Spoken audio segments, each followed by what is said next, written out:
کیا شکرانے کے نفل پڑھنا جائز ہے؟ جب ہمیں کوئی نعمت ملتی ہے تو ہم شکرانے کے نفل پڑھتے ہیں۔ میں نے ڈاکٹر فرحت ہاشمی سے سنا ہے کہ شکرانے کے نفل نہیں پڑھنے چاہیے، یہ حضور صلی اللہ علیہ وسلم سے ثابت نہیں ہے، اس بارے میں وضاحت فرمائیں۔ مجھے معلوم نہیں ہے کہ ڈاکٹر فرحت ہاشمی نے ایسا کہا بھی ہے کہ نہیں کہا، بعض لوگ غلط نسبت بھی کر دیتے ہیں۔ نبی صلی اللہ علیہ وسلم سے شکرانے کا سجدہ ثابت ہے، اور سجدہ بعض علماء کہتے ہیں اس سے مراد کنایہ ہے، یہ یعنی نماز سے کنایہ ہے۔ یہ تو ویسے بھی شکر کے طور پر نیکی کرنی چاہیے ہمیں، تو کوئی بھی نیکی کی جا سکتی ہے، سجدہ شکر بھی کیا جا سکتا ہے، وضو کر کے باقاعدہ 2 نفل پڑھیں گے تو اور زیادہ اچھا ہے، روزہ رکھ لیں گے تو بھی ٹھیک ہے، صدقہ کر دیں گے تو بھی ٹھیک ہے، تو اس میں کوئی حرج نہیں ہے، اس کے لیے ثبوت ضروری نہیں ہے، بلکہ شکر قرآن و سنت سے ثابت ہے۔ شکر کا کوئی اسپیسیفک طریقہ بیان نہیں کیا، اس کا مطلب ہمیں آزادی دی گئی ہے کہ ہم کسی بھی طرح شکر ادا کر لیں، تو نفل بھی شکرانے کے پڑھ سکتے ہیں، آپ صدقہ بھی کر سکتے ہیں شکرانے کا، آپ روزہ بھی رکھ سکتے ہیں، کوئی بھی نیکی کر سکتے ہیں۔ صحابہ کرام بعض دفعہ شکرانے کے طور پر صدقہ کیا کرتے تھے۔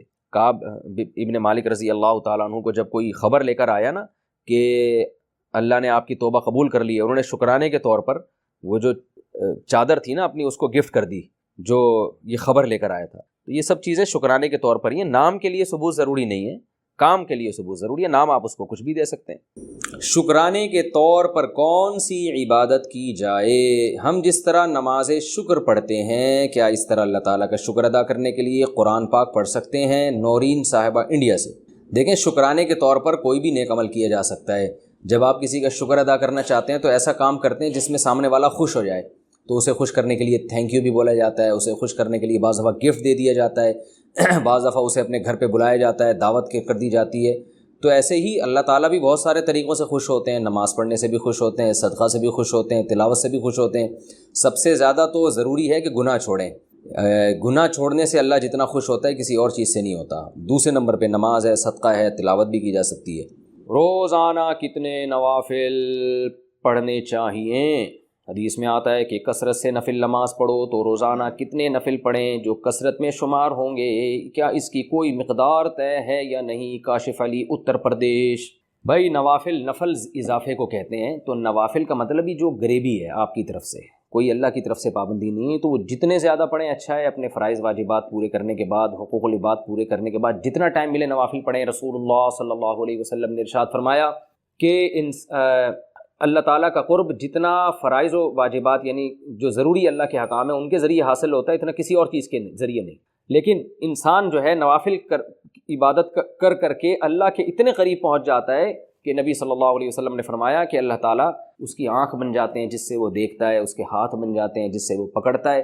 تو یعنی علماء اس حدیث کا مطلب یہ بیان کرتے ہیں اس کا کوئی عضو بھی اللہ کی مرضی کے بغیر استعمال نہیں ہوتا۔ تو نوافل کی کثرت انسان کو اللہ کے بہت قریب کر دیتی ہے۔ بلکہ ہمارے حضرت فرمایا کرتے تھے کہ اصل تو بندہ اور اللہ کا تعلق بنتا ہی نوافل سے۔ فرائض واجبات تو ایسی چیز ہے جو کرنی وہ تو ڈیوٹی ہے، وہ تو آپ کی ذمہ داری ہے۔ آپ کا اللہ سے تعلق کتنا وہ تو نوافل سے پتہ چلے گا کہ آپ خود سے اللہ کی کتنی عبادت کرتے ہیں۔ نفلی صدقات ہو گئے اور نفلی عبادت ہو گئی، نفلی روزے ہو گئے، تو یہ تو جب پتہ چلے گا کہ جو آپ اضافی کتنا کرتے ہیں اللہ کے لیے، اس سے آپ کے اللہ کے تعلق کا پتہ چلتا ہے۔ اس لیے اللہ نے اہل ایمان کی جو صفات بیان کی، اہل جنت کی، اس میں نوافل کی کثرت کو اللہ نے بیان کی ہے کہ صبح و شام اللہ کا ذکر کرتے ہیں، تہجد پڑھتے ہیں۔ تو اس لیے نوافل جتنے چاہیں پڑھیں اچھا ہے۔ ہاں، اس سے آپ کی جو ذمہ داریاں ہیں، حقوق العباد، وہ ضائع نہیں ہونے چاہیے۔ ایسا نہ ہو کہ اتنے زیادہ کہ پڑھنا شروع کر دیں یا اتنی نفل عبادت میں مشغول ہو جائیں کہ والدین کے بنیادی حقوق یا بیوی بچوں کے بیسک حقوق ضائع ہونا شروع ہو جائیں، یہ پھر غلط ہو جائے گا۔ باقی جتنے چاہیں پڑھیں، اور کچھ نوافل ایسے ہیں جن کی احادیث میں ترغیب ہے، جیسے صدقات و خیرات میں تو جتنے چاہیں کریں، اور روزے میں حدیث میں آتا ہے کہ ایام 20 کے روزے آپ صلی اللہ علیہ وسلم نے اس کی ترغیب دی ہے، یعنی چاند کی جو 3 تاریخیں ہیں، 13، 14 اور 15، ان تاریخوں کے روزے اور پیر اور جمعرات کا روزہ۔ اس کے علاوہ بھی کبھی موڈ ہوا تو آپ روزہ رکھ لیں، کوئی پیر جمعرات کی قید نہیں ہے۔ ویسے ہی انسان کا بعض دفعہ منگل کو روزہ رکھنے کا موڈ ہوتا ہے تو منگل کو رکھ لیں۔ تو جتنے چاہیں نفل روزے، اور نفل نماز میں جو سب سے افضل نماز ہے وہ تہجد کی ہے۔ تو آپ اگر اپنے نوافل میں کچھ اضافہ کرنا چاہتے ہیں تو تہجد کی نماز پڑھیں آپ سب سے پہلے، اور اس کے علاوہ پھر اشراق کی نماز ہے، چاش کی نماز۔ بعض علماء کہتے ہیں اشراق اور چاش ایک ہی نماز ہے، اور جمہور علماء کہتے ہیں الگ الگ نماز ہے۔ تو مجھے جو ہے نا پوری دلائل سے تحقیق نہیں ہے، بس دونوں علماء کے اقوال میں جانتا ہوں تو میں دونوں کے قول نقل کر دیتا ہوں۔ بہرحال چاش تو اشراق کو الگ الگ پڑھ لیں تو ڈبل ہو جائے گی، اس میں کیا جا رہا ہے۔ جو اشراق کا وقت ہے جمہور کے قول کے مطابق وہ سورج جب ایک نیزہ بلند ہو جاتا ہے پھر شروع ہوتا ہے، اور چاش کا وقت جو شروع ہوتا ہے وہ جب سورج بالکل درمیان میں پہنچتا ہے 45 کے زاویے پر، اس کے بعد آپ زوال سے پہلے، یعنی چاش کی نماز زوال سے پہلے تک رہتی ہے۔ اس کے علاوہ جو ہے اوابین کی نماز ہے، چاش ہی کی نماز کو حدیث میں اوابین کی نماز کہا گیا ہے۔ تو یہ گریبیاں ہیں، جتنی چاہیں لگائیں اتنا اچھا ہے۔ البتہ سنت موقدہ پڑھنا بہرحال ضروری ہے، جو 12 رکعتیں ہم پڑھتے ہیں۔ زکوٰۃ میں یہ ضروری ہے کہ پیسے یا اس سے خریدی گئی کوئی چیز وہ آپ غریب کو اس کا جب تک مالک نہیں بنائیں گے زکوٰۃ ادا نہیں ہوگی۔ تو جذبہ آپ کا بہت اچھا ہے، تو اس جذبے پر عمل کرنے کے لیے بہتر ہے کہ آپ زکوٰۃ کے علاوہ پیسوں سے دکان بنائیں، اور پھر آپ اس میں راشن زکوٰۃ کے پیسوں سے ڈال دیں، اور جو آپ کو لگے مستحق ہے اس کو آپ فری میں دے دیں۔ قیمت 1 روپے بھی اگر آپ نے لے لی تو پھر وہ زکوٰۃ ادا نہیں ہوگی، یہ خوب سمجھ لیں۔ فری میں دے دیں، اور اس کا حساب رکھیں کہ بھئی فری میں کتنے لوگوں کو ہم نے دے دی ہے، تو دیکھیں اس مالیت کے پیسے اگر ادا ہو گئے ہیں تو جتنی زکوٰۃ بنتی ہے اتنا راشن اگر آپ فری میں دے چکے ہیں تو ہو جائے گا۔ ہاں، جو مستحقین نہیں ہیں ان سے آپ پیسے لیں تو وہ پھر زکوٰۃ میں منہا نہیں کر سکتے۔ تو خلاصہ یہ کہ زکوٰۃ سیدھا آپ کو فقیر کو اس کا مالک بنانا پڑے گا، چاہے ان پیسوں سے یا ان کے عوض میں کوئی راشن خرید کے مالک بنا دے۔ تو یہ جو آپ کی نیت ماشاءاللہ اچھی ہے، اس سے آپ بہت اچھا کام کر سکتے ہیں۔ تو یہ زکوٰۃ کے پیسوں سے دکان نہ بنائیں، دکان آپ ویسے صدقے کے پیسوں سے بنا لیں، نفلی صدقہ، اور اس میں راشن آپ جو فری میں راشن دیں گے وہ زکوٰۃ میں مائنس کر سکتے ہیں۔ سود کے پیسوں سے مسجد تعمیر کرنا، کیا سود کے پیسوں سے مسجد بنائی جا سکتی ہے؟ نیز اس قسم کی مسجد میں نماز پڑھنا اور اس کی تعمیر و ترقی میں حصہ لینے کا کیا حکم ہے؟ سود کے پیسوں کا مطلب کیا ہے پہلے یہ سمجھیں، یہ آج کل لوگ بڑے کنفیوز ہوتے ہیں۔ ابھی کچھ دن پہلے ایک صاحب نے مسئلہ پوچھا کہ ایک آدمی نے بینک سے سودی قرضہ لیا، اب وہ میرے ساتھ مل کے بزنس کرنا چاہ رہا ہے، تو میں بزنس نہیں کروں گا کیونکہ وہ تو سودی پیسوں سے کاروبار کر رہا ہے، تو میں اس کے ساتھ بزنس نہیں کر سکتا۔ تو میں نے کہا کہ بھائی سود وہ رقم ہوگی جو یہ بینک کو دے گا، یہ جو لون انہوں نے لیا ہے یہ سودی رقم نہیں ہے، یہ تو حلال رقم ہے۔ ہاں، گناہ اس بات کا ہوگا کہ آپ نے سود پہ قرضہ لیا کیوں۔ نبی صلی اللہ علیہ وسلم نے فرمایا سود لینے والا اور دینے والا دونوں پر اللہ کی لعنت ہے۔ لیکن سودی رقم ہم اس رقم کو نہیں کہیں گے جو آپ نے لون لیا ہے، سودی رقم ہم اس رقم کو کہیں گے جو لون پہ آپ نے انٹرسٹ دیا ہے، یا آپ نے کسی کو لون دے کر اس پہ جو آپ پروفٹ لیا ہے انٹرسٹ کی صورت میں، سود کی صورت میں، وہ رقم سودی ہے۔ تو اب بات واضح ہو گئی کہ یہ جو آپ نے پوچھا ہے کہ زکوٰۃ کے سود کے پیسوں سے مسجد تعمیر کرنا، تو سود کے پیسوں کا مطلب یہ ہے کہ آپ نے کسی کو رقم دی تھی ادھار، اور اس رقم پہ آپ کو سود ملا، اس رقم سے اگر آپ مسجد تعمیر کر رہے ہیں تو بہت بڑا گناہ ہے یہ، بلکہ ایمان خطرے میں پڑ جائے گا۔ آپ حرام اور ایک ناپاک گندے مال سے آپ مسجد تعمیر کر رہے ہیں۔ اگر کسی نے مسجد تعمیر کر دی تو پھر اس مسجد میں نماز پڑھنا بھی جائز نہیں، لیکن اگر کسی نے بینک سے لون لے کر مسجد بنائی ہے تو لون لینے کا عمل بہرحال گناہ کا عمل ہوا ہے، لیکن مسجد وہ اس کو یہ نہیں کہیں گے کہ سود کی یا حرام کی رقم سے مسجد بنی ہے۔ تو اس رقم سے کوئی کاروبار کر رہا ہے تو وہ کاروبار کی ارننگ بھی حلال ہے، اس سے کوئی گھر بنا رہا ہے تو اس کے گھر میں رہنا بھی حلال ہے، مسجد بنائے گا تو مسجد بھی جائز ہوگی۔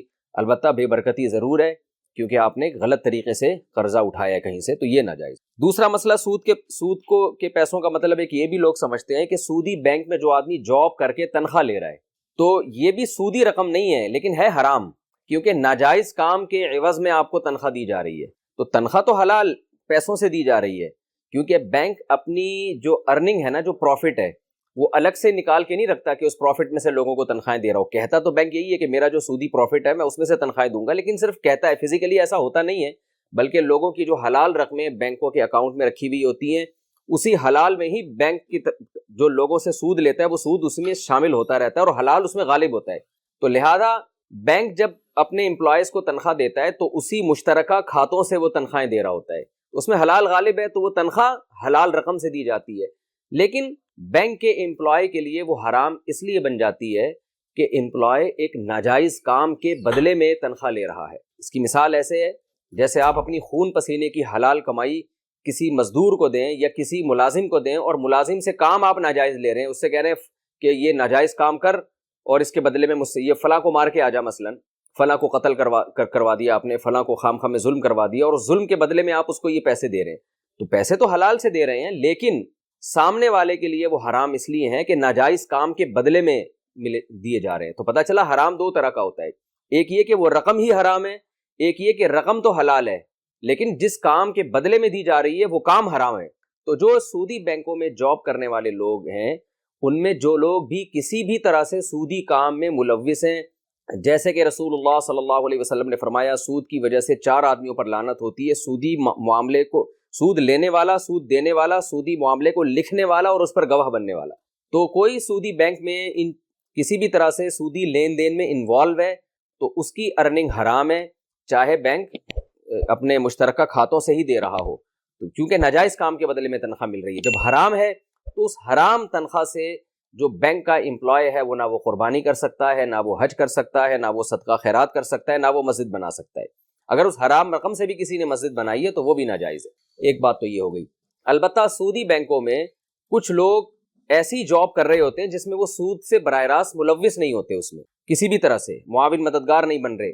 جیسے اسٹیٹ بینک میں بہت سارے ایسے شعبے ہیں، مثال کے طور پر اسٹیٹ بینک میں ایک آدمی کا کام پرانے نوٹ لے کر نئے نوٹ دینا ہے، تو یہ کام جائز ہے، اس کے عوض میں تنخواہ بھی حلال ہوگی۔ یا کوئی چوکیدار لگا ہوا ہے، یا کوئی الیکٹریشین ہے جس کا کام بلب صحیح کرنا ہے، یا پنکھے ٹھیک کرنا ہے، یا ایئر کنڈیشن صحیح کرنا ہے، یا صرف بینک کی عمارت بنانا ہے، تو ایسے لوگوں کی تنخواہ اور ان کو جو کمیشن ملے گا وہ حلال ہوگا، کیونکہ یہ ناجائز کام کے بدلے میں ان کو نہیں دیا جا رہا۔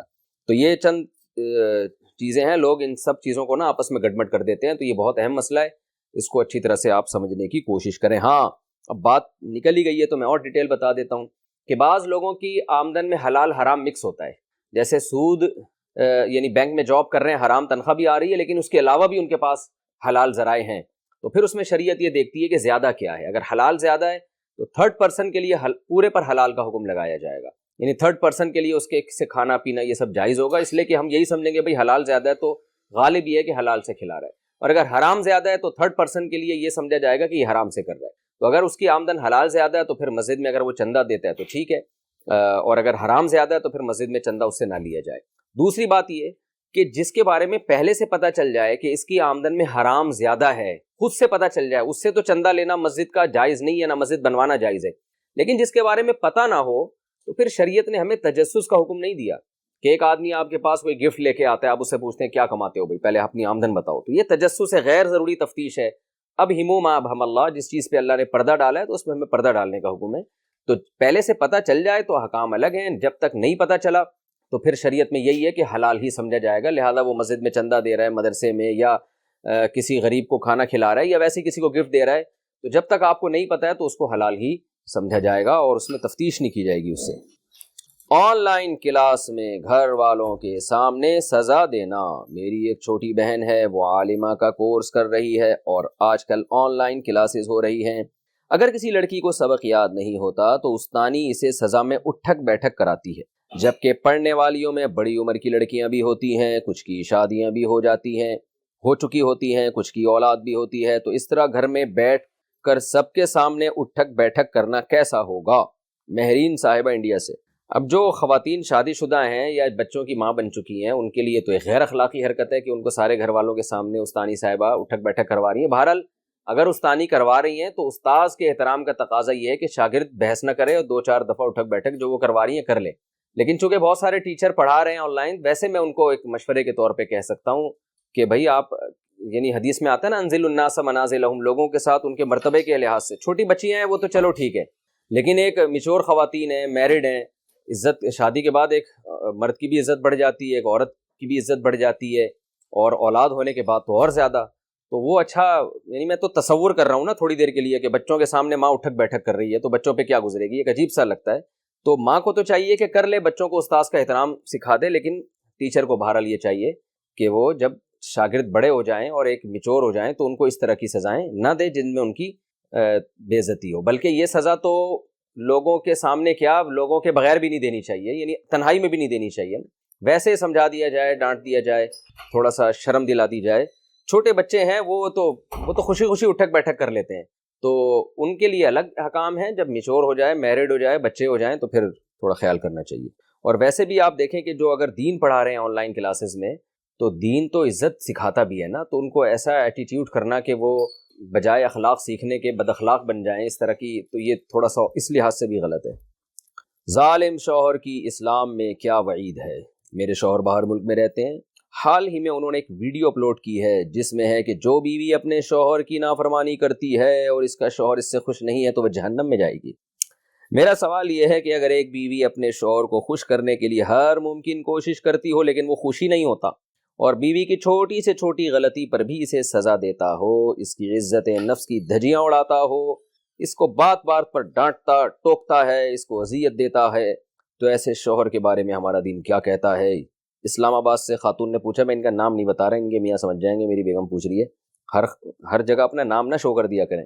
یہ تو لگ رہا ہے میاں بیوی آپس میں ایک دوسرے سے ٹھنی ہوئی ہیں ان کی، اور میاں اپنے حقوق اپلوڈ کر رہا ہے اور بیگم صاحب اپنے حقوق اپلوڈ کر رہی ہیں، پھر دونوں اپلوڈنگ کر کے ویڈیو میں ایک دوسرے سے لڑنے کا خطرہ لگ رہا ہے مجھے. یہ دیکھیں، بہرحال آپ نے سوال پوچھا ہے تو دونوں کے حقوق ہیں. قرآن کی صاف آیت ہے وَلَهُنَّ مِثْلُ الَّذِي عَلَيْهِنَّ بِالْمَعْرُوفِ، سورہ بقرہ کی آیتیں ہیں کہ عورت کے حق کے لیے جو اللہ نے شوہر پہ ذمہ داری ڈالی ہے، اس کی بھی اللہ کہتے ہیں اتنی ہی ویلیو ہے جتنی اللہ نے مرد کے حق کے لیے عورت پر ذمہ داری ڈالی. یعنی شوہر اگر بیوی کا حق ادا نہیں کرتا، اس کو عزت نہیں دیتا، بات بات پہ اس کو بلا وجہ ٹارچر کر رہا ہے، تو وہ بھی گناہگار ہوگا اتنا ہی جتنا بیوی اگر شوہر کا حق ادا نہیں کرتی تو وہ گناہگار ہوگی. تو اس لیے اللہ نے وَلَهُنَّ مِثْلُ الَّذِي عَلَيْهِنَّ، اللہ نے شوہر کو بتا دیا کہ بھئی حقوق کی تاکید کی نوعیت ایک جیسی ہے. حقوق کی نوعیت تو الگ ہے، عورت پہ الگ قسم کے حقوق ہیں، شوہر پہ بیوی کے الگ قسم کے حقوق ہیں، لیکن ان دونوں کی ویلیو میں کوئی فرق نہیں ہے. یعنی مرد یہ دھونس نہیں جما سکتا عورت کے اوپر کہ تم اگر میرے حقوق ادا نہیں کرو گی تو جہنم میں جاؤ گی، اور میں اگر تمہارے حقوق ادا نہیں کروں گا تو اس سے کچھ بھی نہیں ہوگا. ایسا نہیں ہے، اگر وہ جہنم میں جائے گی تو آپ اگر حقوق ادا نہیں کرتے تو آپ کے بھی جہنم میں جانے کے اتنے ہی چانسز ہیں. اسی طرح عورت بھی شوہر پہ دھونس نہیں جما سکتی کہ بھئی میرے حقوق ادا نہیں کرو گے تو جہنم میں جاؤ گے، تو بھئی آپ بھی نہیں کریں گی تو آپ بھی جہنم میں، وہ بھی نہیں کرے گا تو وہ بھی جہنم میں. تو اس لیے اللہ نے قرآن میں سورہ بقرہ میں صاف فرما دیا کہ دونوں پر ذمہ داریاں ایک جیسی ہیں. ایک جیسی کا مطلب دونوں کی اہمیت ایک جیسی ہے، ویلیو ایک جیسی ہے. تو اس لیے اگر واقعی آپ کے شوہر ایسا کر رہے ہیں، عزت نہیں دیتے، بات بات پہ ڈانٹتے ہیں، تو بالکل غلط کر رہے ہیں.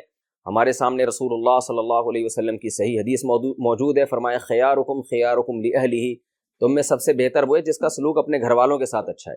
بعض مردوں کو ہم نے دیکھا ہے دوستوں میں ہا ہا ہو چل رہا ہے اور گٹر کے ڈھکن پہ بیٹھے ہوئے ساری رات، اور سگریٹ چل رہی ہے اور محفلیں لگ رہی ہیں، اور گھر آتے ہی ایسے جیسے کوئی چنگیز خان گھر کے اندر داخل ہو رہا ہے، ہلاکو خان داخل ہو رہا ہے، اور ابھی جو ہے وہ پتہ نہیں کیا تباہی مچا دے گا یہ گھر آتے ہی. تو امی عائشہ رضی اللہ تعالی عنہا فرماتی ہیں نبی مسکراتے چہرے کے ساتھ گھر میں آتے، سلام کرتے سب سے پہلے. امی عائشہ فرماتی ہیں نبی صلی اللہ علیہ وسلم برتن میں جس جگہ منہ لگا کے پانی پیا کرتی تو اسی جگہ اپنے لب مبارک کو رکھ کے پانی پیا کرتے. تو یہ محبت کا اظہار تھا. بسا اوقات ایسا ہوا ہے کہ امی عائشہ رضی اللہ تعالی عنہ نے مسواک استعمال کی، اسی کو دھو کے نبی نے اسی مسواک کو استعمال کیا. علماء کہتے ہیں یہ بھی اظہار محبت کے لیے. تو عورت کو چاہیے کہ وہ شوہر کی جائز چیزوں میں اطاعت کرے، اس کی مخالفت نہ کرے. اور وہ بیسک چیزیں کیا ہیں؟ شوہر اگر گھر سے باہر جانے سے منع کر رہے تو نہ جائے، شوہر کی مرضی کے بغیر کسی کو گھر میں نہ لے کر آئے، شوہر کے مال میں خیانت نہ کرے. خیانت میں یہ بھی ہے کہ اڑا رہی ہیں بازاروں میں جا کے اس کا مال، اس کو ایسا خرچوں کا مکلف بنا رہی ہیں جس کی اس میں طاقت نہیں ہے، وہ بیچارہ مہنگائی میں دبا جا رہا ہے اور آپ کے خرچے ہی ختم نہیں ہو رہے. تو یہ بیسک حقوق ہیں اس کے. اور مرد کی ذمہ داری ہے کہ وہ مالی لحاظ سے اس کا خیال کرے، اس کو عزت دے. وہ باندی نہیں ہے، لونڈی نہیں ہے، وہ بیوی ہے، تو اس کو پاؤں کی جوتی نہ سمجھے، عزت کے ساتھ اس سے بات کیا کرے اور اس کے بیسک حقوق کا خیال کرے. تو دونوں پر ایک دوسرے کی برابر ذمہ داریاں ہیں، اس میں فرق نہیں ہے. غیر مسلم کے استعمال شدہ کپڑے کیا ہم پہن سکتے ہیں؟ اگر کوئی غیر مسلم کسی غریب مسلمان کو اپنے استعمال شدہ کپڑے دے دے تو کیا وہ اس سے لے سکتا ہے یا نہیں؟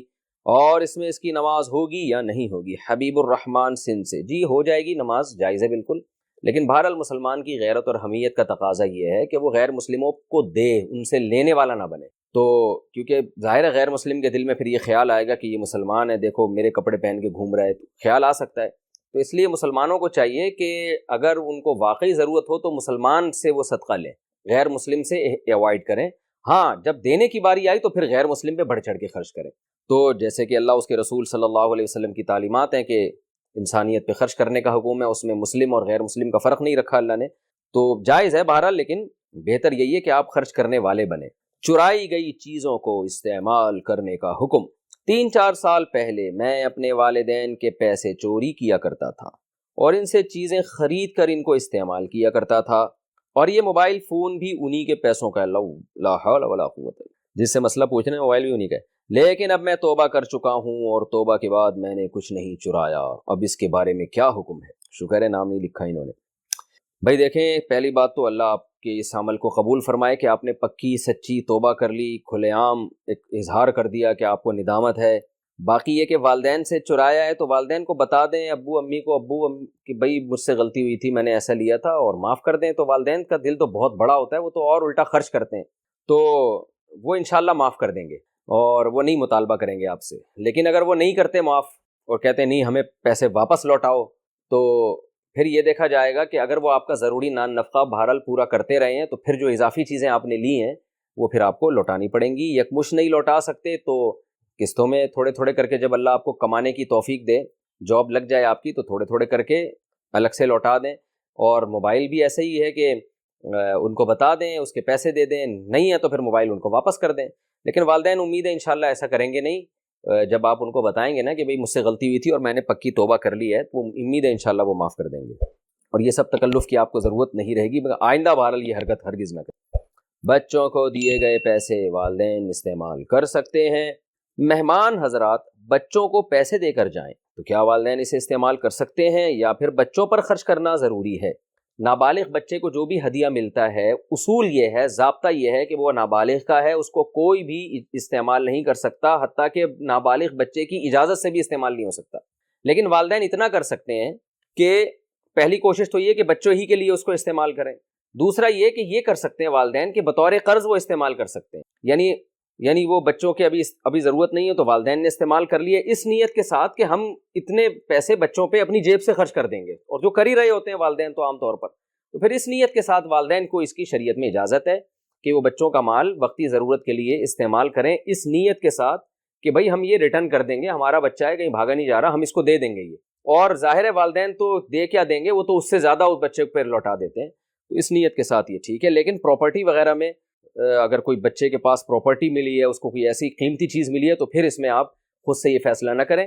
یہ جو میں نے حکم بتایا، یہ جو عیدی اور جیب خرچیاں چھوٹی بہت مل رہی ہوتی ہیں تھوڑی بہت، اس کے بارے میں نے بتایا آپ کو۔ بڑی کوئی پراپرٹی ہو تو پھر قریبی دارالفتہ سے دوبارہ آپ سوال لکھ کے دوبارہ رجوع کریں کہ پراپرٹی بیچنے کی ضرورت کیا پیش آ رہی ہے، اور اس کے حکام تھوڑے جدا ہیں۔ مقصد یہ بیماری کے لیے گدھی کے دودھ کا استعمال، کیا گدھی کا دودھ بچے کی بیماری میں پلا سکتے ہیں یا نہیں؟ محمد قاسم یو پی سے یہ بہت زیادہ سوال پوچھا جاتا ہے، اور گدھی کا دودھ بہت زیادہ بیماریوں میں استعمال بھی کیا جاتا ہے۔ تو مسئلہ یہ ہے کہ گدھا جیسے حرام ہے تو ایسے ہی گدھی بھی حرام ہے، اور اس کا دودھ بھی حرام ہے، حرام جانوروں کا دودھ بھی حرام ہوتا ہے، تو وہ استعمال کرنا جائز نہیں ہے، بیماری میں بھی جائز نہیں ہے گدھی کا دودھ استعمال کرنا۔ البتہ کوئی ایسا بیمار ہو کہ ماہر ڈاکٹر اور ماہر طبیب یہ کہیں کہ آپ کی اس بیماری کا علاج گدھی کے دودھ کے علاوہ کسی اور چیز میں ہے ہی نہیں، تو پھر مجبوری میں اس دودھ کا استعمال علاج کی خاطر جائز ہو جائے گا۔ تو جب تک ایسا نہ ہو اس وقت تک علاج کے طور پہ بھی استعمال جائز نہیں ہے۔ ہاں مجبوری ہو کہ اس کے علاوہ کسی اور چیز سے علاج ممکن ہی نہیں ہے، پھر گنجائش ہے۔ گھر والوں کے ڈر سے اسلام چھپانا، میں نے اسلام قبول کیا ہے اور میں پچھلے 5 سالوں سے اپنے گھر والوں سے چھپ کر عبادت کر رہی ہوں، میرے گھر والے اسلام کے خلاف ہیں، آپ میری شرعی اور قانونی اعتبار سے رہنمائی فرمائیں کہ مجھے بعد میں پریشانی نہ ہو۔ ایک خاتون انڈیا میں بلکہ پوری دنیا میں خواتین میں اسلام قبول کرنے کا ریشو مردوں سے زیادہ ہے، اور جو لڑکیاں اسلام قبول کرتی ہیں ان کو تقریباً سب کو یہ پرابلم ہوتی ہے کہ گھر والے نہیں چھوڑیں گے،